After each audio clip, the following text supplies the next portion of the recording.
दिलजीत दोसांझ की फिल्म सतलुज को भारत में रिलीज होने के 2 दिन के बाद बैन कर दिया गया। जसवंत सिंह खालड़ा एक ह्यूमन राइट एक्टिविस्ट था जिसको के सितंबर 1995 में पंजाब पुलिस ने अगवा किया। 2094 सिख नौजवान उठाए गए। आज तक भी भारत की गवर्नमेंट ये साबित नहीं कर पाई कि ये जो नौजवान हैं इनका किसी भी दहशतगर्द तंजीम के साथ कोई ताल्लुक था। एक और कंट्रोवर्सी दिलजीत दोसांझ की फिल्म सतलुज, जिसका पुराना नाम पंजाब 95 था, तो उसके साथ भी ये दुर्घटना घट चुकी है।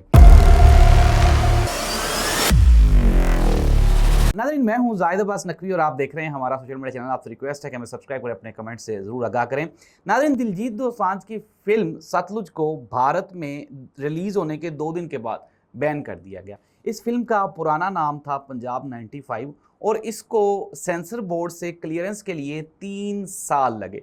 नाज़रीन, पहले हिस्से में या पहली दफ़ा ये जो फिल्म है इसके ऊपर कोई 21 कट्स लगाए गए, लेकिन फिर वो जो कट्स हैं वो 121 बन गए और बिलाखिर सेंसर बोर्ड ने इसको इजाज़तनामा तो दे दिया, लेकिन रिलीज़ होने के 2 दिन के बाद ये जो फिल्म है ये पूरे भारत में बैन कर दी गई। नाज़रीन, इसकी वजह क्या है? एक भारतीय सिख नौजवान जसवंत सिंह खालड़ा की ज़िंदगी पे बनने वाली ये जो फिल्म है, इसमें ऐसा क्या है जिसकी वजह से पूरे के पूरे भारत में खलबली मच गई है।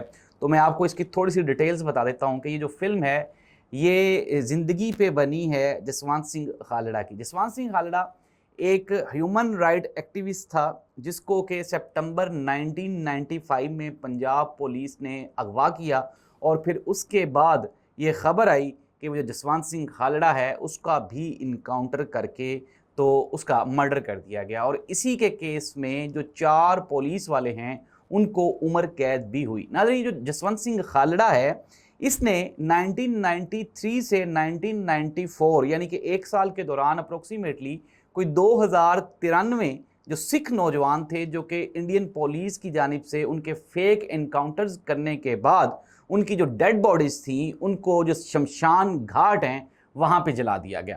और ये जो शमशान घाट है यहाँ पे इनकी वहाँ पे जो आइडेंटिफिकेशन थी वो अननोन के नाम से की गई और सिर्फ एक पुलिस की जानिब से एक फ़ाइल जाती थी जिसमें लिखा होता था पुलिस केस। नाज़रीन, अगर हम माजी पे कोई रोशनी डालें या कोशिश करें तो डीजीपी थे केपीएस गिल इस वक्त, जिस वक्त ये सिखों की यहाँ पे इनका सिखों का मर्डर्स होना शुरू हुए। तो नाज़रीन, ये जो सिख हैं इनको मर्डर क्यों किया गया, इनके इनकाउंटर्स क्यों किए गए? क्योंकि 1980 में 1980 में जो भारत में एक दहशतगर्दी की लहर उठी थी उसके बाद हुकूमत इंडिया ने ये डिसाइड किया था कि पंजाब के वो सिख नौजवान जो कि किसी भी किस्म की एक्टिविटीज़ में इन्वॉल्व हैं उनको ना सिर्फ घरों से उठाया जाए बल्कि उनका एनकाउंटर करके उनको रास्ते से भी हटा दिया जाए। अब नाज़रीन, ये जो 2094 सिख नौजवान उठाए गए, आज तक भी भारत की गवर्नमेंट ये साबित नहीं कर पाई कि ये जो नौजवान हैं इनका किसी भी दहशतगर्द तंजीम के साथ कोई ताल्लुक था। चूँकि इनको अननोन बॉडीज़ के नाम पे इनकी शनाख्ती अलामतें नहीं थी, इनको शमशान घाट में जलाया गया। तो ये जो जसवंत सिंह खालड़ा था इसने ये बाय प्रोफेशन एक बैंकर था और इसने अपनी रिसर्च के तहत, अपनी तगोदो के तहत इसने तमाम सबूत ये मंजर आम पे लेके आया कि ये जो 2100 के करीब नौजवान जो कि कत्ल किए गए थे ये सारे के सारे इनोसेंट थे और इनका किसी भी किस्म की कोई भी इंतहा पसंद एक्टिविटी के साथ कोई ताल्लुक नहीं था। लेकिन चूंकि भारत सिखों से खाइफ था तो इसलिए उन्होंने पंजाबी सिखों को रास्ते से हटाने के लिए ये जो 2100 सिख नौजवान हैं उनका कत्लेआम किया गया। नाज़रीन, अब यहाँ पे एक पॉइंट वो इंतहाई काबिल गौर है कि अगर ये फिल्म इतनी ही सेंसिबल थी तो फिर इसको सर्टिफिकेट क्यों इशू किया गया?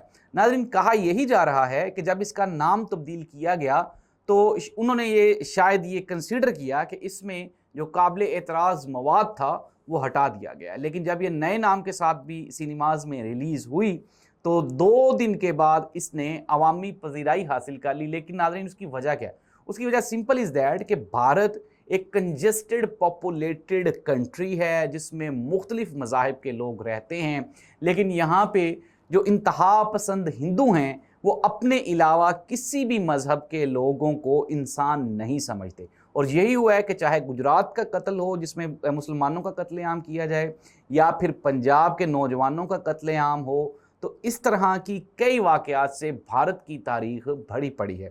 تو مختصراً یہ کہ دلجیت دوسانجھ جو کہ ہمیشہ ہی اپنے فلمی کیریئر میں ان کا فلمی لائف کیریئر ہے اس میں وہ کنٹروورسیز کا شکار رہے ہیں، تو یہ ایک اور کنٹروورسی دلجیت دوسانجھ کی فلم ستلج، جس کا پرانا نام پنجاب 95 تھا، تو اس کے ساتھ بھی یہ درگھٹنا گھٹ چکی ہے۔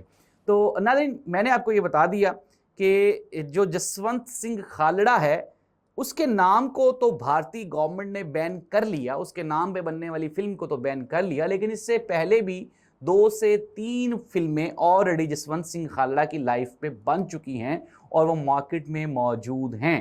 لیکن بھارتی حکومت یہ سمجھتی ہے کہ اب چونکہ بھارت میں جو دوسری قوموں کے لوگ ہیں وہ اس انتہا پسندی سے تنگ آ چکے ہیں، تو ان کا یہ ماننا ہے کہ اگر ایسی صورتحال میں بھارت میں کوئی اس طرح کی فلم لگے گی جس میں کہ سکھوں کے ساتھ ہونے والی زیادتیوں پر روشنی ڈالی جائے گی، تو اس سے موجودہ جو ملک میں امن و امان کی صورتحال ہے وہ ڈیمیج ہونے کا خطرہ ہے۔ ناظرین، بھارت نے وہ جو 2100 سکھ نوجوانوں کا قتل کیا وہ بھی امن و امان کی صورتحال کو قائم رکھنے کے لیے ہی کیا گیا تھا، اور اب یہ جو اس کو روکنے کے لیے فلم پہ پابندی لگائی جا رہی ہے یہ بھی غیر انسانی اور بالکل ہیومن رائٹس وائلیشنز ہے۔ اگر بھارت اسی طرح سے یہ جو ہیومن رائٹس وائلیشنز ہیں وہ کرتا رہا تو وقت دور نہیں جب پوری دنیا میں یہ جو چیز جو بھارت نے اپنے اوپر ایک لبادہ اوڑھ رکھا ہے ایک سیکولر کنٹری کا، وہ اتر جائے گا۔ اللہ اس ملک اور قوم کا حامی و ناصر ہو۔ اللہ حافظ۔